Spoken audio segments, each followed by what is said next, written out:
Good morning student, आप सबका स्वागत है ऑनलाइन क्लासेस में। हम यहाँ 10th सेमेस्टर मैथ की चैप्टर शुरू कर रहे हैं। फिर से आपका हम पिछले लेक्चर पढ़ाए थे relationship between zero joint coefficient और कुछ नोट्स दिया था और उसी नोट्स का एग्जाम्पल 2 कराया था। अब एग्जाम्पल 3 और 4 समझते हैं कि कैसे होगा। बिल्कुल सेम तरीका है, आप चाहे कुछ भी ट्राई कर सकते हैं। देखते हैं कि find the zeros of polynomial x square minus 3 and verify the relation between the zero joint coefficient, और उनके बीच रिलेशन बताना है कि सही है कि नहीं। चलो शुरू करते हैं। एग्जाम्पल 3 का पहले शुरू करते हैं। सब पहला स्टेप क्या था हमारा? पहला स्टेप था कि हम सबसे पहले जीरो निकालेंगे। तो पहला स्टेप लिखेंगे कि for zero x square minus 3 equal to 0। याद करो कि जो भी पॉलिनोमियल था उसको इक्वल टू 0 करेंगे। अगर इक्वल टू 0 कर दिया तो उसके बाद इसकी वैल्यू निकालेंगे। अब देखिए फार्मूला बन रहा है और नहीं बन रहा तो चेक करते हैं कैसे बनेगा। तो x square equal to minus क्या प्लस 3। अब उस दिन कहा था मैंने, अगर स्क्वायर को उस तरफ ले जाएंगे तो रूट बनेगा और रूट के साथ प्लस और माइनस आएगा। तो एक्स इक्वल टू प्लस और माइनस रूट 3। यहाँ पर दो वैल्यू आई थी, प्लस 3 है और क्या है माइनस 3 है।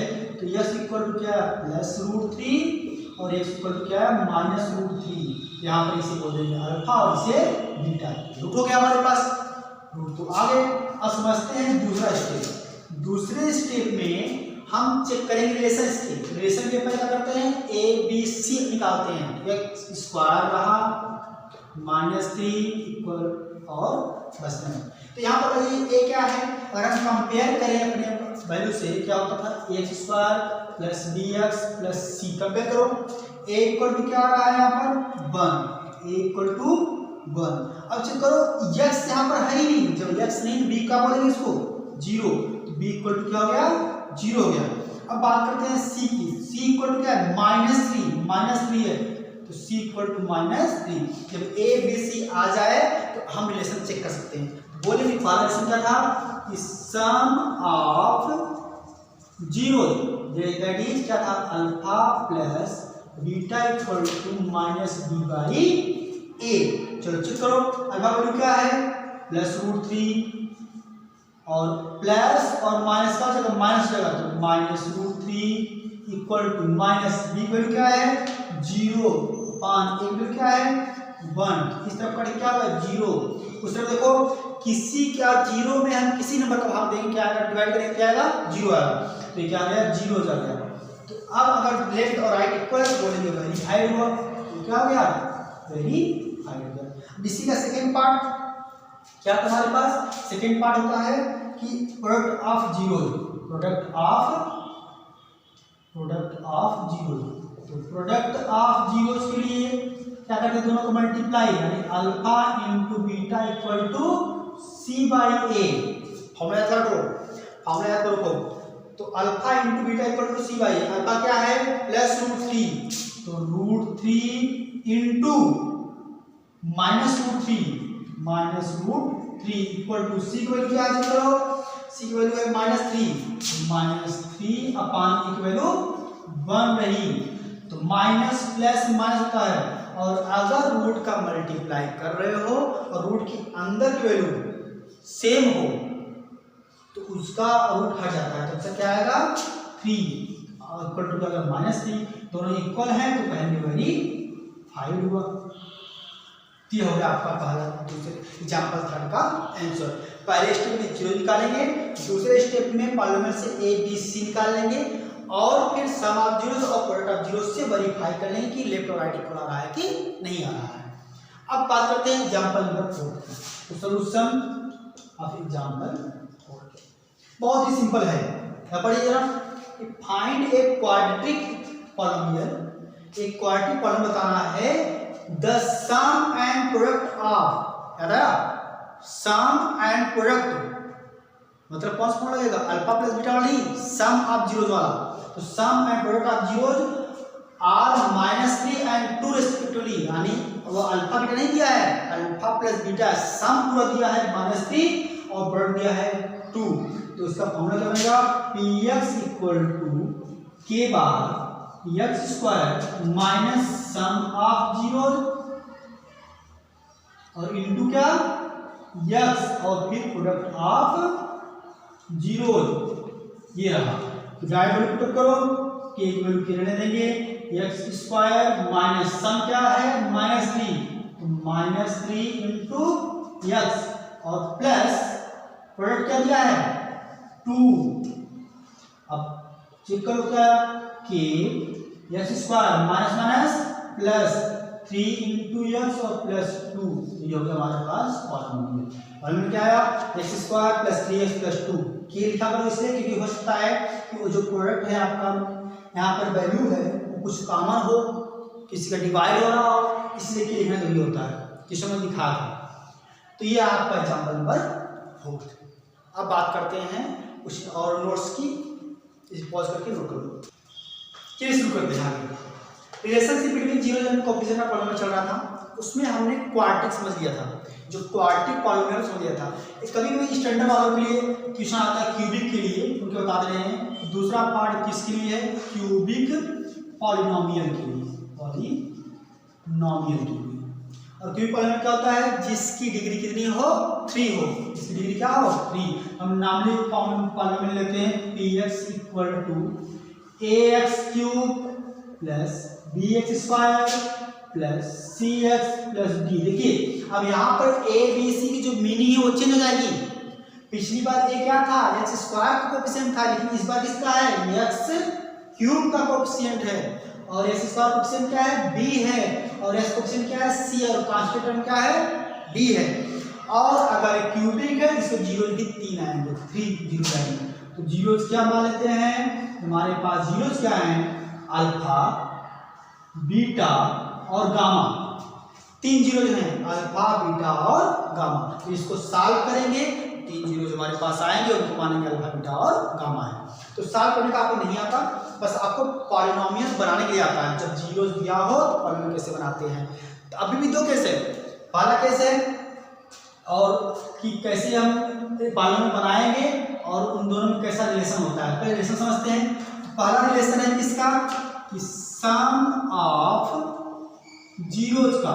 पहला रिलेशन सम ऑफ जीरोज का। सम क्या होता है, alpha plus beta plus gamma equal to -b/a। पहला रिलेशन रहा। दूसरा रिलेशन देखो क्या होता है, sum of zeros of product of 2 taken at a time. मतलब अगर हम कहें कि 2 एक साथ लेकर के उनका सम निकालें, प्रोडक्ट का सम निकालें, तब क्या होता है, दूसरा बनेगा alpha into beta plus beta into gamma plus gamma into alpha. किसका सम देखो, sum of product of taken 2 at a time. मतलब 2 को एक साथ लेकर के जब प्रोडक्ट करेंगे तो उसका सम क्या रहा है, माइनस, बोलो माइनस b/a आ गया, फिर माइनस बाद क्या है, प्लस c/a आ गया। अब लास्ट में क्या होता है, product of zero. Product of zero को बनाएंगे, product of zero alpha into beta into gamma. ये है प्रोडक्ट ऑफ जीरो, क्या आएगा इसका, -b/a। तो ये चलता है माइनस प्लस माइनस, इस तरह चलता है। तो सम क्या होगा, -b/a। Sum of product of 2 taken at a time क्या है, c/a, और प्रोडक्ट ऑफ क्या है, -b/a। ये तो हो गया हमारे पास रिलेशन। क्या हो गया, रिलेशन। अब समझते हैं कि पॉलिनोमियल कैसे बनाएंगे। पॉलिनोमियल वही है, तो पॉलिनोमियल बनाने के लिए बोलेंगे px equal to k times x cube. क्यों, क्योंकि क्यूबिक बनने जा रहा है। अगर किसी भी पॉलिनोमियल में जब क्यूबिक है, क्वाड्रेटिक है, अगर पहला जो क्यूबिक का रहेगा उसी की डिग्री नहीं रहेगी तो क्यूबिक कहलाएगा ही नहीं। जैसे सिंपल क्वेश्चन बता रहे हैं, जैसा पूछा गया था कि अगर ax square plus bx plus c, इस तरह जो आपका पॉलिनोमियल है क्या है, क्वाड्रेटिक है, तो ये किस केस में क्वाड्रेटिक नहीं होगा। बस सिंपल इतना पूछा था कि किस केस में क्वाड्रेटिक पॉलिनोमियल नहीं होगा। तो सिंपल कहेंगे कि x स्क्वायर का कोएफिशिएंट क्या कर दो, 0, मतलब a इक्वल टू 0। एक बार मिल गया आपको, यही सब पूछा था कि अगर किसी पॉलिनोमियल में कहें अगर जो डिग्री चल रही है अगर वही को 0 कर दें तो आपका पॉलिनोमियल नहीं रह जाएगा। तो अब बात करते हैं, तो इसलिए कहेंगे कि एक्स क्यूब रहेगा।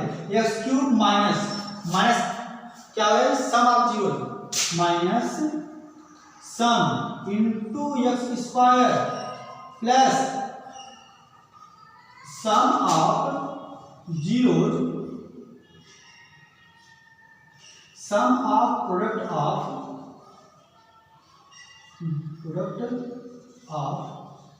जीरो टेकिंग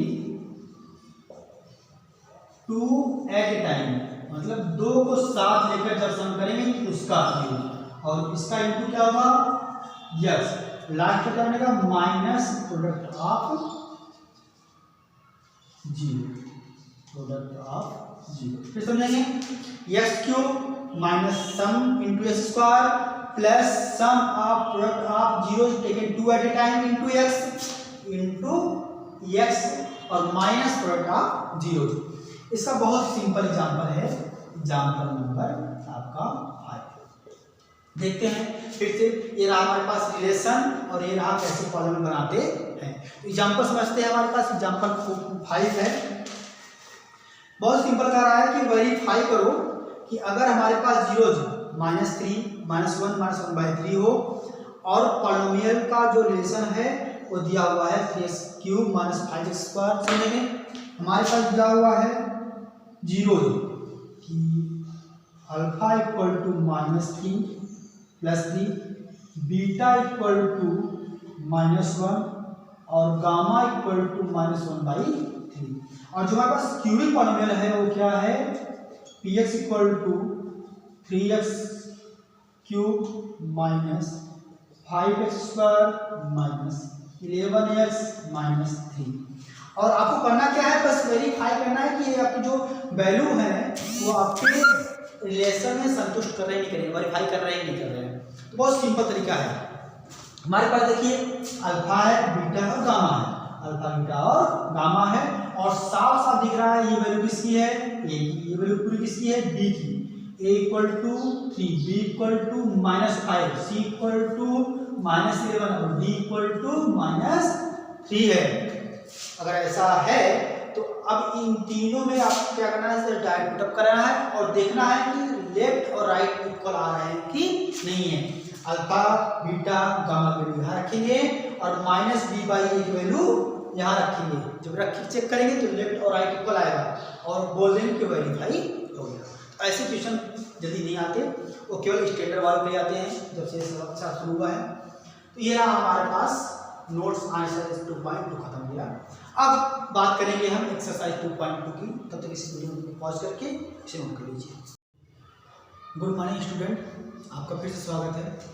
आज हम समझा रहे हैं कि एक्सरसाइज 2.2 का क्वेश्चन 1 और 2 सॉल्व करेंगे। सबसे पहले समझते हैं कि जो अभी तक पढ़ा वो क्या क्या था।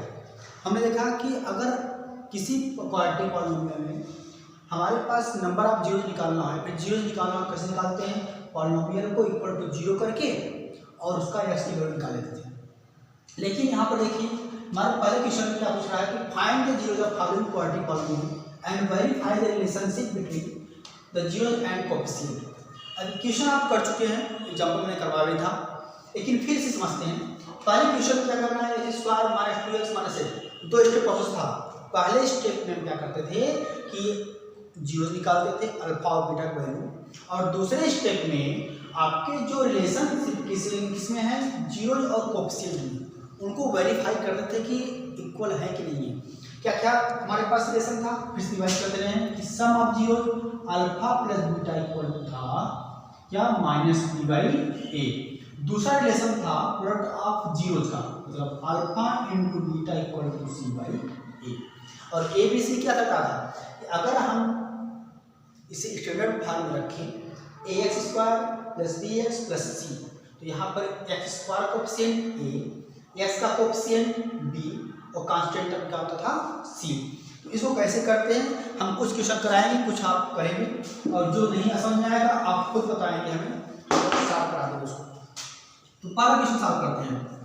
पहले क्वेश्चन ध्यान समझिए, दो स्टेप प्रोसेस था। पहला क्या था कि नंबर ऑफ क्या निकालेंगे हम, जीरो जीरो निकालेंगे। पहले स्टेप लिखेंगे कि for zeros x square minus 2x minus 8 equal to 0। याद करो कहा था कि एक्स स्क्वायर और कांस्टेंट टर्म का मल्टीप्लाई करेंगे और फिर ऐसा पेयर बनाएंगे कि मिडिल टर्म आ जाए। तो यहाँ चेक करते हैं एक्स स्क्वायर कोएफिशिएंट क्या है, 1 है, कांस्टेंट टर्म क्या है, 8 है, कोई पूछता है माइनस सेट भी रहने दो, केवल 8 समझो। अब इसको सब्ट्रैक्ट या ऐड करने पर मिडिल टर्म आना चाहिए, नहीं आ रहा है और स्प्लिट करेंगे 1 इंटू 2 इंटू 4, पेयर बनाओ 2 1 जा 2 का और 4, सब्ट्रैक्ट करने को होगा 4 माइनस 2 कितना आया, 2 आ गया, यानी दोनों को सब्ट्रैक्ट करने पर आ जाएगा। लेकिन ध्यान समझेंगे कि सब्ट्रैक्ट कैसे करेंगे। नियम क्या है कि जो साइन यहाँ पर रहेगा वो वैल्यू क्या होनी चाहिए, बड़ी होनी चाहिए। और सब्ट्रैक्ट करने के लिए एक साइन प्लस होता है, दूसरा क्या होता है माइनस। फिर से सब्ट्रैक्ट करने के लिए एक साइन प्लस होता है और दूसरा होता है माइनस। लेकिन हम किसको प्लस करेंगे किसको माइनस करेंगे, इससे बात निर्भर करता है किस पर, मिडिल टर्म के साइन पर। अगर साइन माइनस का है तो माइनस वाला साइन क्या रहेगा, वैल्यू बड़ी रहेगी, और प्लस है तो बड़ी वाली वैल्यू क्या होगी, प्लस रहेगी। तो यहाँ पर साफ समझ में आ रहा है कि यहाँ माइनस है, बड़ी वैल्यू क्या रहेगी, -4। तो देखिए -4 और +2 ये हम पे यूज करेंगे। तो यूज कर रहे हैं, बोलेंगे एक्स स्क्वायर माइनस 4x और प्लस कितना 2x, 4 क्या -2 आ गया। अब समझिए इसके बाद क्या कर रहे हैं, 5 से 8 उतार लेंगे। अब क्या बनाते थे, कॉमन, पेयर बना के कॉमन निकालते हैं। कॉमन निकालने के लिए पहले हम क्या लिखते हैं, अलजेब्रा। तो x यहाँ 2 है, यहाँ 1 है, देखो यहाँ पर 2 आ रहा है, यहाँ 1 टाइम्स है, तो x के बाद यहाँ 1 है, यहाँ 4 है, तो कॉमन कुछ नहीं आएगा, तो रहने देंगे उसे। क्या बचेगा यहाँ पर x माइनस 4, क्लियर है। अब समझिए यहाँ पर हम +2 निकालें कि -2 निकालें, जो रहे वो निकालिए, यहाँ प्लस से प्लस निकालो, तो प्लस x यहाँ पर x नहीं है तो कॉमन नहीं होगा, 2 है, और देखो क्या ये 2 इस 4 की टेबल में आता है, नहीं आता है, जो आपका 8 है 2 की टेबल में आता नहीं आता है।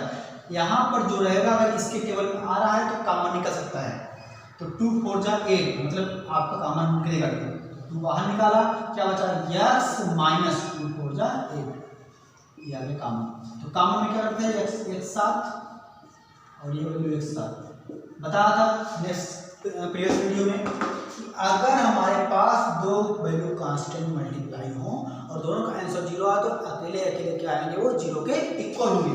लिखेंगे x माइनस 4 इक्वल टू 0 और x इक्वल टू क्या 4, पहला 0, दूसरा x plus 2 equal to 0, x equal to कितना -2।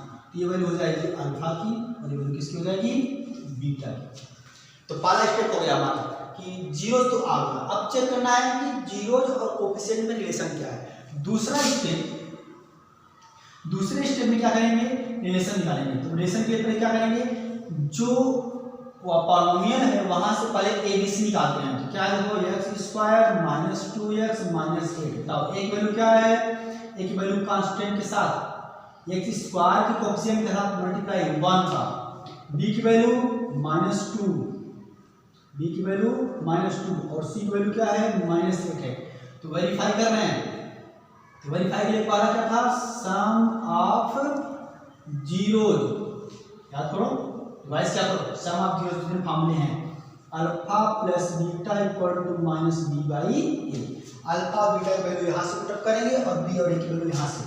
अल्फा की वैल्यू कितनी है 4 है, प्लस और माइनस होगा तो -2 इक्वल टू माइनस फार्मूले से बी की वैल्यू कितनी -2 और अपान ए की वैल्यू कितनी है 1 है। देखो 4 में से 2 गया 2 और माइनस कर जाएगा प्लस का 2 बाई 1 है तो उसका कोई मतलब नहीं होता, वो अपने आप उतनी आएगा वैल्यू। ये जो लेफ्ट और राइट क्या हो गया इक्वल, अगर लेफ्ट हैंड साइड और राइट हैंड साइड इक्वल हो जाए तो बोलेंगे वेरीफाइड हो गया। अब दूसरा पार्ट क्या होता है, प्रोडक्ट ऑफ जीरोज। ध्यान से समझने से लिखने का तरीका क्या है, उसके बाद हम केवल दिखाएंगे कैसे फैक्टर करेंगे, आप पूरा क्वेश्चन वैसे करेंगे। प्रोडक्ट ऑफ जीरोज क्या होता है, alpha into beta equal to c/a। Alpha की वैल्यू 4 है इंटू बीटा की value -2 equal to C value क्या है -8 है अपॉन 1 4 2 जा 8 माइनस प्लस मल्टीप्लाई करने माइनस आता है तो -8 इक्वल टू -4। फिर समझेंगे कि अगर लेफ्ट और राइट इक्वल है तो वेरीफाइड हो गया। तो ये पूरा क्वेश्चन हमारे पास सॉल्व है। तो ये जितने क्वेश्चन हैं पहला दूसरा तीसरा चौथा पांचवा सब जितने क्वेश्चन है हमारे पास सब ऐसे ही सॉल्व होंगे। पहले सीख लो कैसे करते हैं, जीरो निकालते हैं, जीरो निकालने के बाद पॉलिनोमियल से ए बी सी वैल्यू निकालते हैं, निकालने के बाद क्या करते हैं आपका जो रिलेशन है सम ऑफ जीरोज और प्रोडक्ट ऑफ जीरोज उन पर वैल्यू को पुट अप करके वेरीफाई करते हैं कि इक्वल है कि नहीं। अगर इक्वल है तो उसके बाद हम कहेंगे कि हमारा आपका जो आंसर है पूरा कंप्लीट हुआ। बिल्कुल ऐसे ही करना है, ऐसे second third fourth fifth six सब करना है। हम बस पेयर बनाना सिखा रहे हैं, बाकी सब आप काम पूरा अपने खुद से करेंगे पूरा। लेकिन कभी कंफ्यूज मत होना, इसे नोट करो और फिर आगे शुरू करते हैं। चलिए देखते हैं तो कैसे आपको पेयर लिखना है, कॉपी में लिखनी है सिखा दिया मैंने। अब बस हम डायरेक्ट सिखा रहे हैं कि कैसे इनका यूज आएगा, बस वही है। बाकी आप काम फिर से पूरा काम वैसे ही करेंगे, बस शार्ट में सिखा रहे हैं। दूसरे का देखेंगे, दूसरे में क्या है वेरिएबल क्या है, यस की जगह पर यस है, एक्स की जगह पर वेरिएबल क्या है यस है। बिल्कुल फैक्टर बिल्कुल वैसे ही होगा तो 4s² minus 4s plus 1 equal to 0 multiply 4 into 1 pair सोचो 4 में से 1 गया 3 4 प्लस 1 5 मिडिल टर्म नहीं आया तो फैक्टर और करेंगे 2 इंटू 2 इंटू 1 पेयर सोचो 2 का अलग 2 इंटू 1 का अलग 2 2 प्लस 2 कितना हुआ 4। और हमने उस दिन बताया था कि अगर प्लस हो रहा है तो दोनों प्लस हो गए कि दोनों माइनस हो गए किस बात पर डिपेंड करेगा मिडिल टर्म के साइन पर। फिर से अगर वैल्यू प्लस हो रहा है तो यहाँ पर हम साइन की बात करेंगे कि मिडिल टर्म का अगर साइन माइनस है तो दोनों माइनस होंगे और साइन प्लस है तो दोनों प्लस होंगे। यहाँ पर क्या होगा -2 और -2 तो 4s² minus 4s sorry packet तोड़ेंगे 2s माइनस 2s और प्लस 1 इक्वल टू 0। तो कॉमन सोचते हैं, पहले कॉमन क्या लेंगे वेरिएबल क्या है yes 2 times yes 1 times yes एक बाहर आ गया। अब उसके बाद यहाँ देखो 2 है यहाँ 4 है तो 2 कॉमन होगा, क्या बचा 2s कॉमन चला गया, क्या बचा हमारे पास 2s और यहाँ से पूरा बाहर गया तो क्या बचा केवल यहाँ पर 1। यहाँ सुना अगर हम किसी भी एक्सप्रेशन से 2x है पूरा बाहर निकालें फिर भी वहां पर 1 बचेगा क्योंकि 1 का मल्टीप्लाई हमेशा होता है। तो यहाँ पर क्या बचा -1 बचा।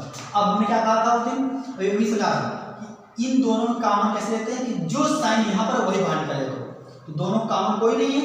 इन कॉमन कोई नहीं का मतलब है हमेशा कॉमन 1 होता है। सिखा कि 2s के साथ अगर हमेशा मल्टीप्लाई है 1 का तो 1 यहाँ पर भी है 1 यहाँ पर भी है और साइन कौन से लेंगे -1 बाहर गया अंदर की वैल्यू क्या होगी साइन चेंज होगा माइनस क्या हो जाएगा प्लस 2s और -1 इक्वल टू 0।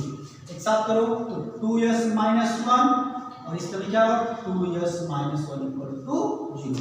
एक एक करके 0 करेंगे तो 2s -1 इक्वल टू 0 तो 2s इक्वल टू 1 और s इक्वल टू 1/2।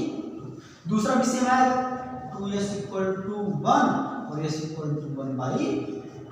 दोनों जीरो से जा रहे हैं सेम आ रहे हैं अल्फा भी और बीटा। इसके बाद जो स्टेप करना आप कर लेंगे। हम सिखा रहे हैं इसका थर्ड पार्ट। तो थर्ड पार्ट में देखेंगे क्या है 6x²। कोई कहेगा सर लास्ट में हो गया, भाई लास्ट में तो उससे पहले लाओ ना, पहले कैसे लाएंगे 7 इसका साइन क्या है माइनस है लिखेंगे -7x और कांस्टेंट टर्म में साइन क्या है माइनस तो लिखेंगे -3। ये हो गया हमारे पास पेयर। अब पेयर कैसे बनाते हैं x² का कोएफिशिएंट 6 कांस्टेंट टर्म 3।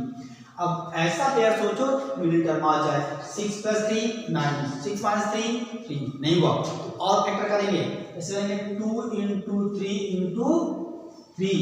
अब ऐसा पेयर सोचो कि मिडिल टर्म आ जाए कौन सा कैसे सोचा। अब देखो 2 × 3 करेंगे फिर वही आ जाएगा तो पेयर बदल लो। पहले क्या करो 3 × 3 करो फिर 2 करो तो 2 और 3 × 3 9 9 से 2 कितना आया 7। अब यानी किस पर आ रहा है, सब्ट्रैक्ट करने पर आ रहा है। जब सब्ट्रैक्ट करने पर आए तो अभी बताया कि जिसकी वैल्यू बीच में मिडिल टर्म में रहेगी वही वैल्यू क्या रहेगा, बड़ा रहेगा। माइनस है तो माइनस का वैल्यू क्या रहेगा, बड़ा रहेगा। 6x² यानी पेयर क्या है 2 और 9 का, तो माइनस क्या रहेगा 9 के साथ, बड़े वाले के साथ, तो 6² माइनस 9x और प्लस 2x और माइनस 3 = 0। समझोगे, 9 माइनस 2 और माइनस में कैसे होता है, जब साइन डिफरेंट हो, एक प्लस और एक माइनस हो, यहाँ तो माइनस और यहाँ प्लस है। क्लियर, और कॉमन ले लेंगे, कॉमन लीजिए 6 और 9 में देखिए ये भी 2 टेबल आ रहा है, ये 2 टेबल नहीं आ रहा है, नहीं का अपना होगा। अब सोचेंगे किसके टेबल में दोनों आ रहे हैं, 3 2 जा 6, 3 3 जा 9, जिसके टेबल में दोनों वैल्यू आए वही कॉमन होता है। लिखेंगे 3 गया कॉमन में, अब यस वाला कॉमन निकालना आ गया है सबको, यस कॉमन आएगा तो 3 2 जा 6 2x और ये ध्यान के x बाहर चला गया है, 3 3 जा 9 माइनस बचा। अभी बताया कि जो साइन है वही निकालो बिंदास, कोई टेंशन नहीं लेगा। इन दोनों कोई कॉमन नहीं है, जब कोई कॉमन है तो 1 हमेशा कॉमन होता है, अभी सिखाया। तो +1 गया बाहर, क्या है 2x - 3 = 0। एक साथ करेंगे 2x - 3 3x + 1 = 0। वाला फैक्टर क्या आएगा, 2x = 3, यहाँ से x = कितना 3/2।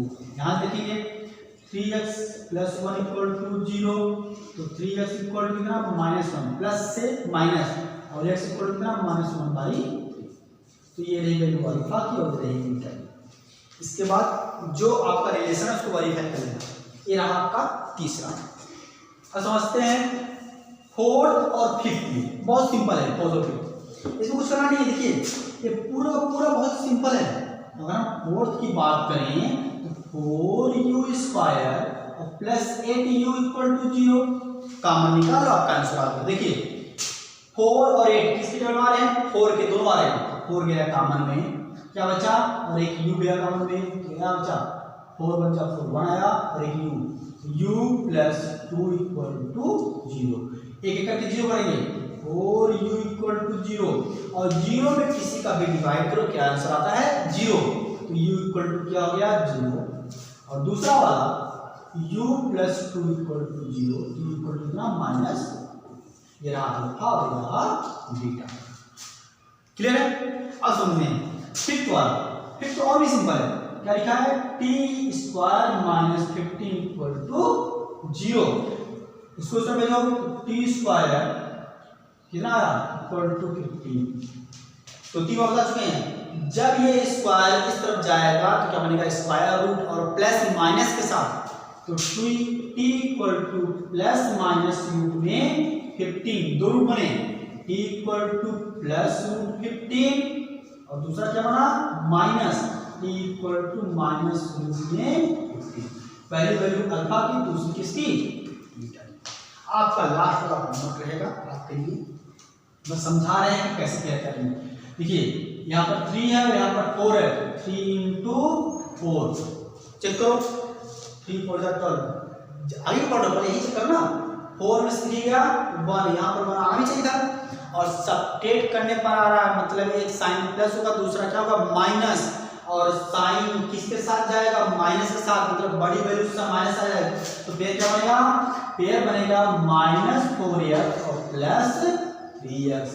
इसको स्प्लिट करके 0 निकालना, फिर आपका जो रिलेशन है दोनों में वेरीफाई करेगा। ये था आपका क्वेश्चन नंबर 1। इसको नोट कर लेंगे अच्छे से, फिर क्वेश्चन नंबर 2 शुरू कर देंगे। चलिए शुरू करते हैं क्वेश्चन नंबर 2। आपके एक्सरसाइज 2.2 का लास्ट क्वेश्चन है, find the quadratic polynomial each with the given number. यानी क्या निकालना है, क्वाड्रेटिक पॉलिनोमियल निकालना है जिससे 0 गिवन है, एज सम एंड प्रोडक्ट। याद तो ध्यान से, 0 नहीं दिया है, एज सम एंड प्रोडक्ट दिया है, मतलब कौन सा होगा, सम और प्रोडक्ट वाला। कंफ्यूजन मत करना कभी कि ये क्या दिया है, अल्फा दिया है बीटा दिया है, ये पूरा का पूरा सम दिया है प्रोडक्ट दिया है। आप इट्स 0 रिस्पेक्टेड, आपके 0 के सम प्रोडक्ट दिए हैं, तो सारे के सारे इक्वेशन के लिए देखिए कौन लगेगा, कौन सा पॉलिनोमियल px = k टाइम्स के कोई भी वैल्यू हो सकता है, इसके साथ कुछ भी आएगा फिर से नया के बन जाएगा। X square minus sum of zero into x और प्लस प्रोडक्ट ऑफ जीरो। हम पूरा नहीं लिख रहे हैं लेकिन पढ़ना चाहिए। X square minus sum of zero into x plus product of zero. Formula clear है? तो पहला क्वेश्चन कर रहे हैं सॉल्यूशन नंबर फर्स्ट। हम सारे नहीं करेंगे, आपको होमवर्क भी मिलेगा, खड़ा ही नहीं। तो पीएस देखिए ये पूरा का पूरा क्या दिया है सम। तो रिस्पेक्टिव का मतलब होता है जो पहले आया फर्स्ट कम फर्स्ट सर्व, मतलब जो पहले आएगा उसको पहले मिलेगा। तो आपके जो काम आया है वो ताकि इसमें कौन सा सम है कौन सा प्रोडक्ट, इसलिए क्वेश्चन जाएंगे। क्वेश्चन पहले कौन सा आया है सम, उसके बाद क्या आया प्रोडक्ट और लिखा है रिस्पेक्टिवली। रिस्पेक्टिवली का मतलब ये होता है फर्स्ट कम फर्स्ट सर्व, मतलब जो पहले आएगा उसको पहले मिलेगा। तो सम वाला कौन सा होगा पहला वाला -1/4 और प्रोडक्ट कौन सा होगा -1। तो कैसे करेंगे इसको आंसर को बोलेंगे px = k times x square minus सम क्या है 1/4 इंटू एक्स और प्लस प्रोडक्ट क्या है -1। देखेंगे आगे कि x square minus x into x हुआ बाई 4 और माइनस प्लस मल्टीप्लाई -1। यहाँ क्लियर है? देखिए अगर आप यही तो छोड़ देते हैं कोई दिक्कत नहीं है, लेकिन हमेशा एक क्या बनाया करो स्ट्रेट लाइन, क्या कह सकते हैं एक पूरा पूरा पेयर, उसमें कोई अपान ना हो फुल।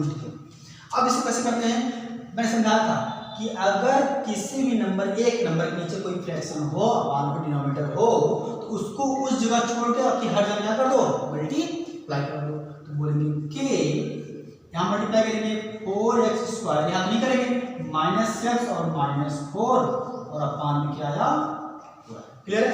इस 4 कहाँ लाएंगे के नीचे बताता k/4 4x² -x -4। अब समझो आपका के क्या था कोई भी कांस्टेंट।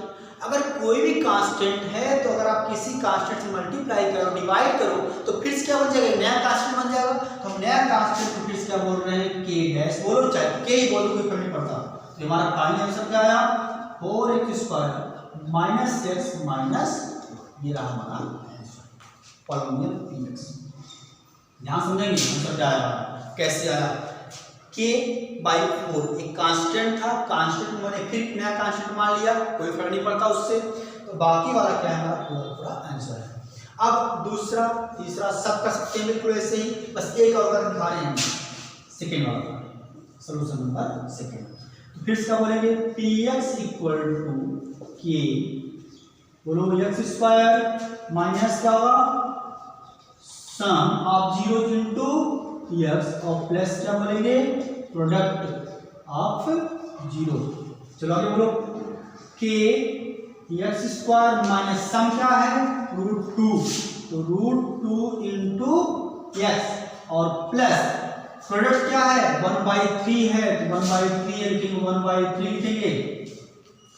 कोई पूछ सकता है सर क्या हम छोड़ दें उससे मिल जाएगा, बिल्कुल नंबर मिलेगा, लेकिन ध्यान रहे कि आपके एनसीईआरटी में जितने आंसर दिए गए हैं वो बिल्कुल सीधे लाइन देते हैं। तो आपका जो कोई फ्रैक्शन वहाँ पर नहीं है, तो फ्रैक्शन हटाएंगे, हटाने तरीका बताया हमने यहाँ पर। पहले एलसीएम लेंगे और एलसीएम का तरीका अगर किसी एक के नीचे है कोई नंबर उसका वो जगह छोड़ करके हर जगह मल्टीप्लाई कर दो। क्या आएगा के x² मल्टीप्लाई करेंगे तरीका क्या आएगा 3x² माइनस 3√2x और प्लस का 1/3 और 3 कहाँ जाएगा के नीचे क्या आ जाएगा k/3 और 3x² माइनस 3√2x और प्लस 1। तो ये रहा आपका आंसर। अब इसको फिर चेंज कर देंगे क्या आ जाएगा k dash 3x² minus 3√2x और प्लस 1। क्लियर है? ये आपका आंसर था। अब बाकी जो क्वेश्चन होते हैं 3rd 4th 5th और 6th आप कर लेना, और करने के बाद अगर किसी को कोई प्रॉब्लम हो रही है कि सर हमारा इसमें से कोई आंसर नहीं आ रहा है, फिर कोई आंसर नहीं मैच कर रहा है, फिर हम नहीं लगा पा रहे हैं, तो आप कमेंट बता सकते हैं। तो कमेंट भी जो आप बताएंगे क्वेश्चन बस करो उसी के बारे में डिस्कस करेंगे नेक्स्ट लेक्चर में। बाकी फिर पढ़ाएंगे एक्सरसाइज 2.3 के बारे में, एक्सरसाइज नोट्स और उसके बारे में डिटेल चर्चा करेंगे। तो अभी तक हमने क्या किया, हमने पढ़ा पॉलिनोमियल क्या होता है, उसके जीरो जीरोज कैसे निकालते हैं, और जीरोज और कोएफिशिएंट में रिलेशन क्या होता है, और ये सब निकालने के बाद अगर आपको कोई दिक्कत हो रहा है तो बता सकते हैं, वीडियो की फिर से रिवाइज करते हैं, या फिर किसी वीडियो में अगर कोई प्रॉब्लम आ रही है, सर आपने जो बताया था उसको समझ नहीं आया, उसके बारे में आप चर्चा कर सकते हैं। थैंक यू, और नेक्स्ट लेक्चर में मिलेंगे।